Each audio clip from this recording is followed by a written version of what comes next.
Folks, my next guest tonight's a best-selling author. Her first children's book, Mr. Chaz and Lisa Sue Meet the Pandas, is now available in paperback. Please welcome very funny lady, Fran Lebowitz.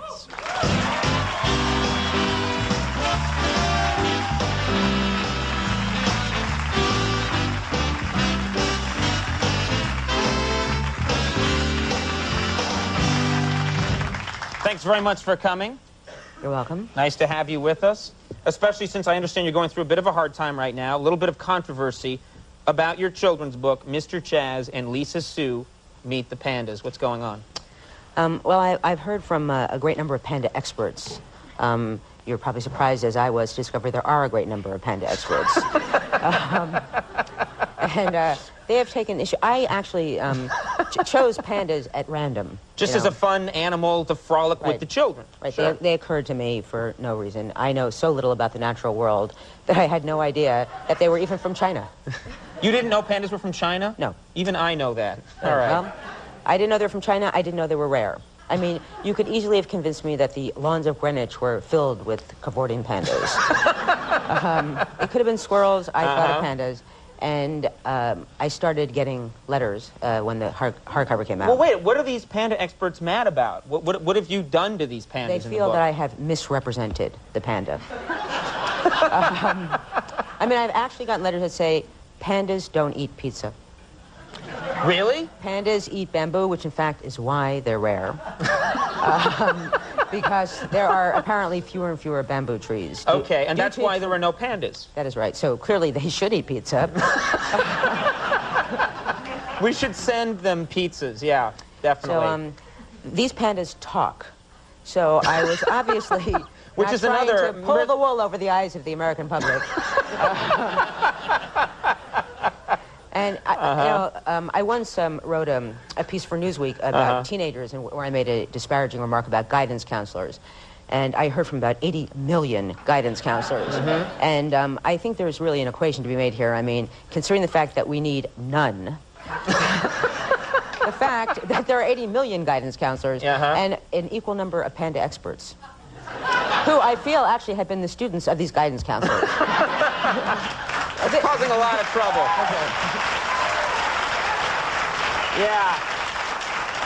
So what are you going to do? I mean, have you learned a lesson next time? Will you research the animal that... No. You don't care? No, I actually, offending panda experts really just rolls right off my back. I'm not running for anything. I don't have to appease the panda expert faction. I see. I don't know how you sleep at night.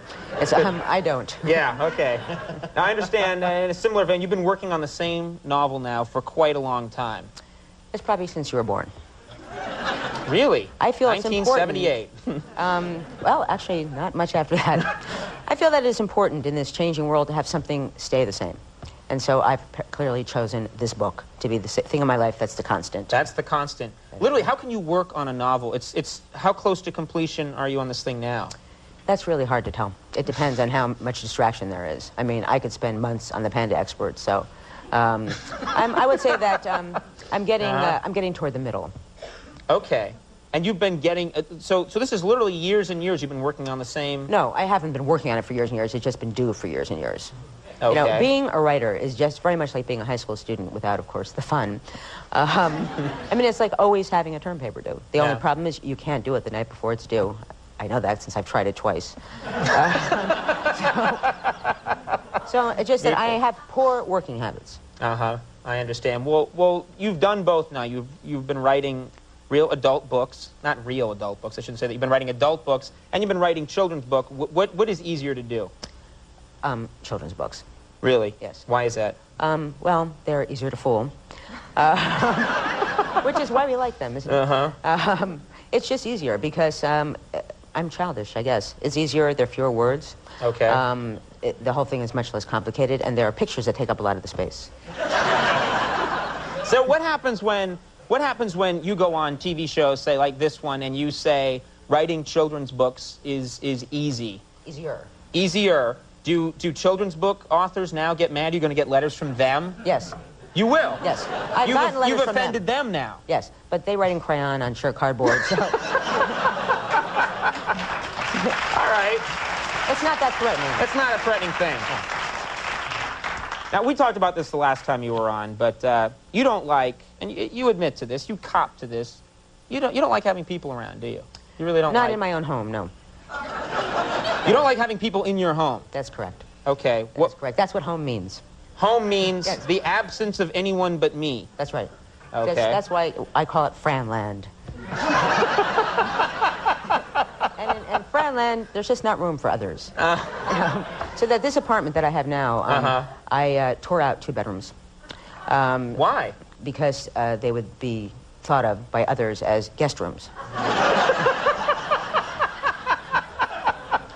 That's pretty extreme to actually rip out guest rooms on the odd chance that someone might misconstrue it as a place to hang out. It's not an odd chance. If you live in New York and you have a guest room, you have a guest. Yeah, that's true. That's true. I mean, it's not like you live, someplace out of the way. I mean, it's not like you could freely say to people, if you ever happen to be in New York, you can stay with me. It's going to happen. Every airline goes through New York. Through my apartment, actually. Now, what about, does this extend to family as well?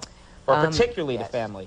No, my mother stayed with me once. My parents live in New Jersey, so there's not really necessary for them to stay overnight. But on this occasion, my mother wanted to stay in New York for the weekend, so I allowed it since I thought, she's my mother. I have only one who won't start a trend.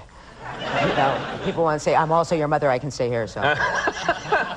Okay. So my mother is allowed to stay there. And that went well? You could share the same space and it was okay? Well, I slept on the sofa. Oh. So it was okay. There you go. For my mother. Now, what about just in life, walking down the street? Do you interact well with people outside your apartment? Then are you perfectly happy to see people? No, I'm not perfectly happy to see them. But unfortunately, I'm not in control of them. So, okay. Although they feel they're in control of you, they make all these rules, but I ignore them. Okay. This is a nice attitude you've got going. Yes. Well, very it works. Warm and fuzzy. Yes, well, it works for me. My mood hair is changing as we speak. I feel very threatened by this whole thing. Now, hi there. How do you feel? You're also a bit of a, you have a fear, I don't know what the technical term is, a fear of technology, or you don't trust technology, or you don't like technology? I would say a distaste for technology. Okay. A contempt. Contempt? Yes. All right. That's the other side of fear. How does this manifest itself? I mean... I don't know how to work anything. If it's so invented, like a chair you can handle. This you're doing fine. If it was invented after my childhood, which was the last time I learned anything, I can't work it. And so I just don't have any modern things. Well, what about, you're a writer. Do you work on a word processor or a computer? No, I write with a pen. Okay. How about but like a nice pen? Like a fancy pen? No, I write with a pen that is called a Bic Click, which is an old-fashioned... it's an oldfashioned ballpoint pen. They're very hard to find. So I mentioned the brand name in case anyone would like to send me some. Okay. You press down the thing. I'm familiar with that concept, and you can handle that. I press down on this button, and the point emerges. Right. As opposed to more modern pens, which you sometimes have to turn, and they're too complicated.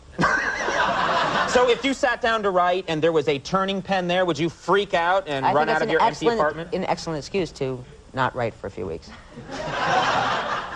All right. Boy, where are you going to end up, I guess, is the good question. I mean, where is this lead? Where do you see yourself going, say, if technology just keeps encroaching on us? I mean, it's getting harder and harder to avoid. More and more people are using are online with computers, and it's becoming such a part of life. Aren't you going to just have to flee the country at some point? Live in Greenland or something with your Bic Click or whatever it's called? And they probably have it there, too. Okay, a Panda will sell it to you on the street. Yeah. I mean, the more things they invent and the less I know gives me less in common with other people, and they're less likely to want to be guests. It's a beautiful theory. I love it. All right, well, my thanks to Fran Lebowitz for sharing your philosophy with us. Very refreshing. The book is Mr. Chaz and Lisa Sue Meet the Pandas. It's now in paperback. Go out, but don't buy the stuff about the pandas, right? We should warn the children at home they don't eat pizza. Buy it, but don't believe it. Okay. Fran Lebowitz, thank you very much. We'll be right back with Big Audio Dynamite. Stick around.